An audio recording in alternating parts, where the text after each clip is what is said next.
শুনেছি ওরা নাকি ওদের বাবাকে বৃদ্ধাশ্রমে রেখে এসেছে। বাবা ওদের কাছে ভীষণ বোঝা, উটকো ঝামেলা, অযথা খরচের ঘাত, ব্যস্ত জীবনের অনাকাঙ্ক্ষিত দায়িত্ব। সিলন টি রপ্তানিতে শীর্ষে। শুনলাম একলা বাবা একলা ঘরে মৃত্যুর মুখোমুখি। শেষ মুহূর্তে মুখে পানি দেওয়ার মতো ছিল না কেউই।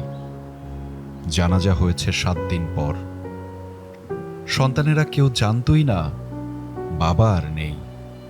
একলা ঘরে একলা ক্লান্ত দেহখানি ওভাবেই পড়েছিল কয়েকটা দিন। খবর পেলাম বাবাকে দেবার মতো একটি পয়সাও নেই হতভাগাদের।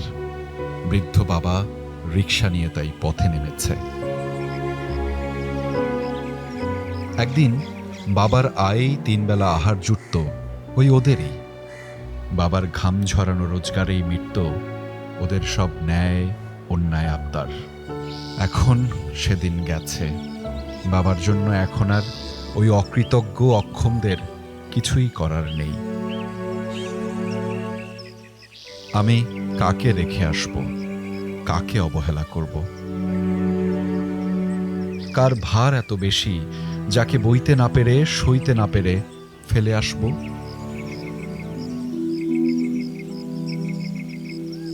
ভাবি শুধু ওই বুকটা থাকতো যদি, আমাকে আগলে রাখতো সিন্দুকের মতো করে।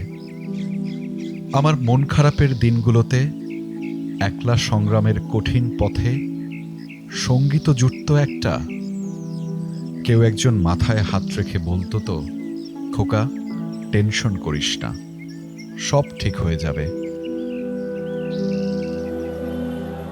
যদি পারতাম নিজের রোজগারের টাকায় তোমাকে একটা নতুন পাঞ্জাবি কিনে দিতে।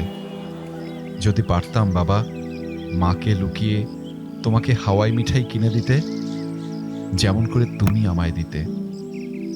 যদি পারতাম বাবা তোমার মুখখানা দেখে রোজ সকালে ঘর থেকে বের হতে।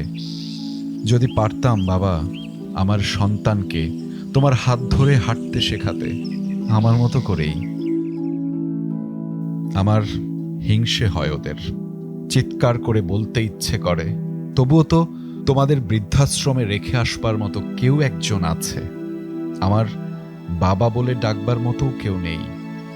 আমি তো বহু বছর আগে তাকে গরুস্থানে রেখে এসেছি।